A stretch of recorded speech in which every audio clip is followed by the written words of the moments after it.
정유일주.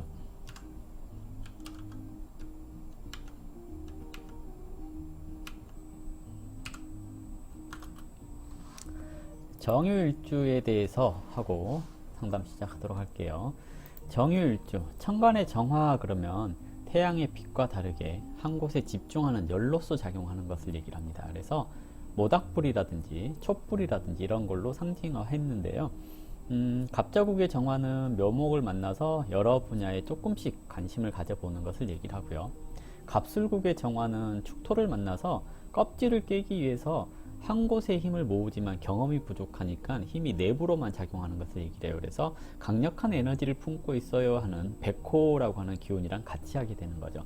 갑신국의 정화는 해수를 만나서 자신의 힘을 제대로 집중하고 있는지 확인해 보는 그런 단계라고 할 수가 있거든요. 그래서 조심스럽게 움직이는 형국이라고 한다면, 갑오국의 정화는 유금을 만나서 이제 지금까지 쌓아온 경험을 토대로 자신의 실력을 재구성해가는 단계라고 할 수 있습니다. 따라서 자신의 한계를 극복하려고 묵묵히 노력하는 모습을 보여줄 수 있는 건데요. 완성된 물건이라고 하더라도 다시 한 번 더 뜯어보고 손보는 그런 경향을 가지게 되니까 새 물건을 사면 꼭 이렇게 뜯어가지고 중고로 만들어 버리는 특성도 있다라고 얘기를 합니다. 그래서 리폼을 잘하는 그런 일주라고 할 수가 있으니까 어느 정도 손재주가 있다 또는 신미안을 가지고 있다 이렇게도 얘기를 해볼 수가 있을 겁니다. 지지의 유금은 곡식이 익어가는, 이거 쓰고 가야 되는 신미안, 그리고 한계 극복을 위한 노력, 이런 것을 얘기를 하겠고요. 지지의 유금은 곡식이 익어가는 계절이라고 할 수 있습니다. 곡식이 익어가서 이제 추수를 해야 되는 계절이라고 할 수가 있거든요. 그래서 더 이상 손볼 곳이 없는 완성된 물건을 상징한다라고 할 수가 있어요. 갑자국의 유금은 개수를 만나서 완성은 되었지만 어떻게 써야 할지 모르니까 그냥 설명서만 써놓고 방치하는 모습, 그래서 녹이 쓸어가는 모습이라고 한다면, 갑술국의 유금은 이제 그 설명서를 써놨는데 아무도 관심을 가지지 않으니까 이것이 이제 그 공망이라고 하는 작용으로 쓰임이 없다라고 얘기를 하는 거고요. 갑신국의 유금은 을목을 만나서, 을목은 직접 체험해보면서 배우는 것을 얘기를 하거든요. 그래서 완성된 물건을 을목이 직접 체험해보면서 사용을 하게 되니까 좀 다치더라도 일단 써보자라는 의미, 그래서 좀 조심스럽게 사용을 하면서 좀 적극적으로 움직여보는 그런 모습을 볼 수가 있는 것이 을유라고 할 수가 있거든요. 근데 갑오국의 유금은 정화를 만나서, 정화는 뭔가 이렇게 한 곳에 집중하는 것을 얘기를 하는 건데요. 완성된 물건이잖아요. 그러니까 이것은 물건을 쓰는데 을유에서 경험해봤던 것을 가지고 이렇게 쓰니까 불편하더라, 이건 이렇게 조금 더 고쳤으면 좋겠다, 또는 이렇게 못생겼다, 이렇게 쓰니까 좀 이쁘게 써지더라, 이렇게 해서 사용자 편의에 맞게끔 커스터마이징을 하는 그런 단계라고 얘기를 하거든요. 그래서 정유일주, 그래서 유금이 정화를 만난 것은 완벽한 물건이라도 사용자에 따라서 불편함을 느낄 수 있기 때문에 사용자에 맞게끔 재조정함을 알게 되는 것을 얘기를 해요. 그래서 항상 합리적인 사고방식, 이건 이렇게 쓰면 편해, 또는 이건 이렇게 해야지 더 이뻐, 이런 것을 알 수 있다고 얘기를 하는 거거든요. 그래서 항상 좀 화려한 것을 좋아하는 특성을 가지고 있고요. 그리고 실용성, 용성, 이런 것을 갖추고 있다라고 얘기를 해볼 수가 있을 겁니다. 그리고 이제 문제는 이렇게 정화가 유금이라고 하는 완성품을 손댔잖아요. 손을 댔으니까 수가 있으면 극복, 그러니까 고쳤는데 쓸모 있게 고쳐지는 거예요. 수가 있으면. 근데 수가 없으면 고쳤는데 쓸모가 없으니까 망가졌다라고 얘기를 하거든요. 수가 없으면 망실, 이렇게 얘기를 하는 겁니다. 그래서 정유일주는 수가 있냐 없냐에 따라서 좀 많이 차이가 난다라고도 얘기를 해볼 수가 있겠고요. 정화가 지지 유금을 극하는 형태이잖아요. 그래서 그 과정이 화가 금을 재련하기 때문에 굉장히 고통스럽고 시간도 필요하고 인내해야 되는 그런 것을 얘기를 하거든요. 근데 이 고통스럽고 힘든 것을 인내하려면 뭐가 필요하냐면 목이 필요해요. 정화가 목이 없이 유금을 그냥 극만 한다면 인내가 부족하니 참을성이 부족하다, 그리고 눈물도 많이 흘린다라고 얘기를 하거든요. 근데 갑목이나 을목이 있으면 정화가 유금을 극하면서 다시 새롭게 고쳐나가는 그런 형태를 말을 하잖아요. 그렇기 때문에 끝까지 끈기가 생기지만 그리고 고통이 있더라도 참고 인내하지만 목이 없으면 포기하는 그러니까 끈기가 부족해서 쉽게 포기하는 그런 일들이 발생할 수 있습니다. 그래서 목이 있으면 끈기가 생기고 잘 극복해낸다 이런 것을 얘기를 하는 거고요. 목이 없으면 끈기 없음 이렇게 얘기를 해볼 수가 있겠죠. 보통 이제 이렇게 청간과 지지가 만나가지고 이렇게 하나의 그 육친을 만들어냈잖아요. 그래서 이 정유일주 자체는 항상 스스로를 극복하고 새롭게 변화하려고 노력을 많이 한다라고 생각을 해볼 수 있을 겁니다. 정화, 한 곳에 집중하는 정화와 완성품인 유금을 만났으니까 이 유금을 활용하는 또는 실용성 있게 만들어가는 그런 일주라고 얘기를 해볼 수가 있겠고요. 육친적으로는 일지에 편재를 두었으니까 대인관계에 있어서 조금 계산적인 모습을 보일 수 있고요.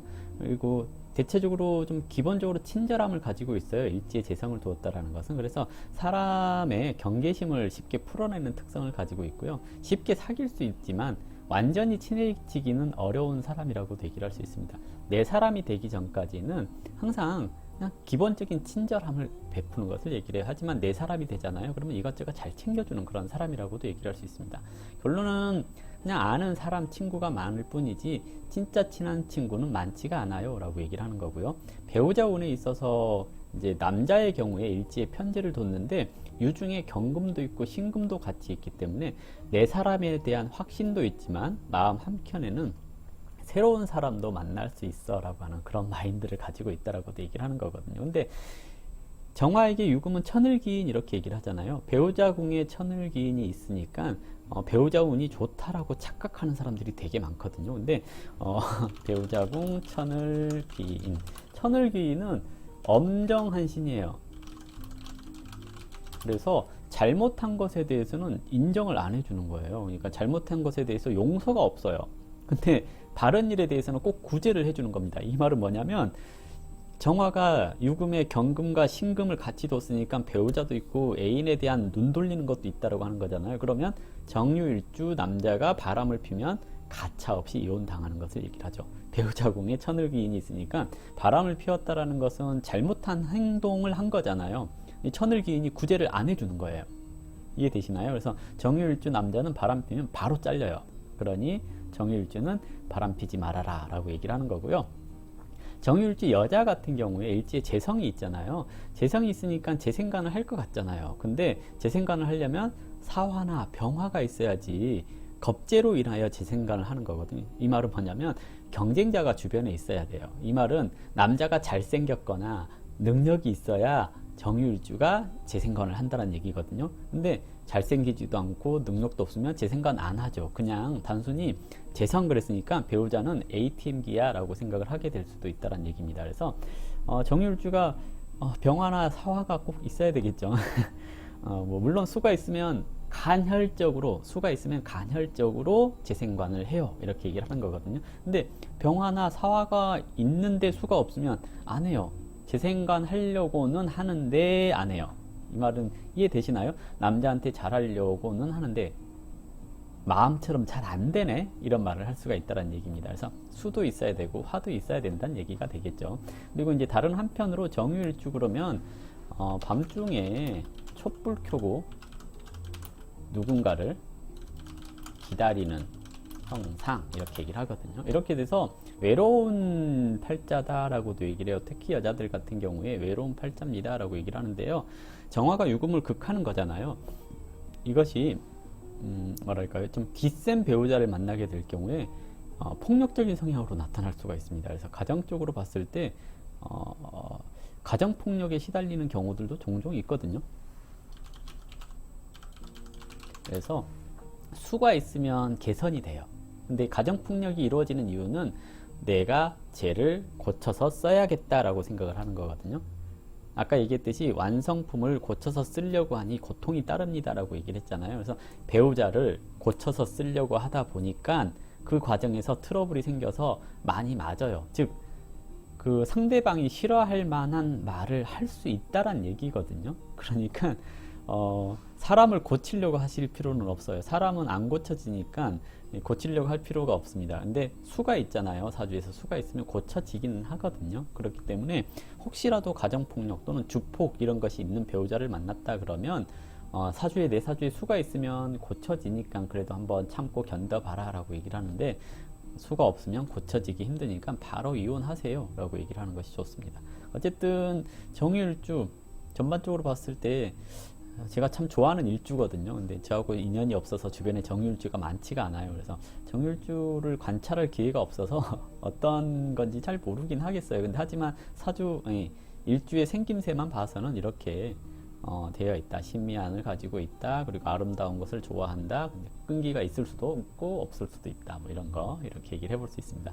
어쨌든 정유일주 이걸로 마무리하도록 하겠습니다.